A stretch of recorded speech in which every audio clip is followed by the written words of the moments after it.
Jump into Porches. In this one we have 72 photos we're going to run through. So again, we're going to use the same action that we created from the very first action that we created. So we're doing the 1080 there. Choose the next one here, Porches, and we'll type in Porches, choose where we want to save it. New folder, 1080 WebP, create that, choose Porches name. All right, everything should be good to go.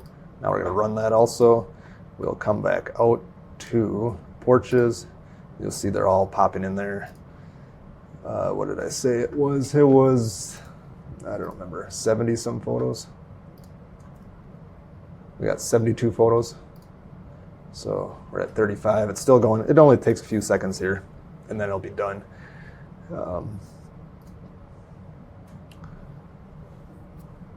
Stay tuned too. I'll also show you how to edit an action. So say you want to use the same action, but you want to come in and change how you saved it out, or resize it. You can actually do that in an existing action. You can change it.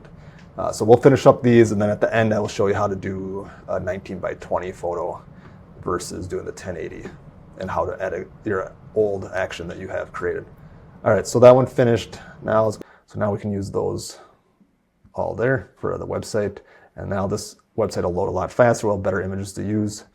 And so if you like this video, like below, leave a comment what type of photos you are trying to optimize, what websites you're building, what type of projects you're using that you need to use Photoshop, and you're editing a bunch of photos at once. I hope this was helpful.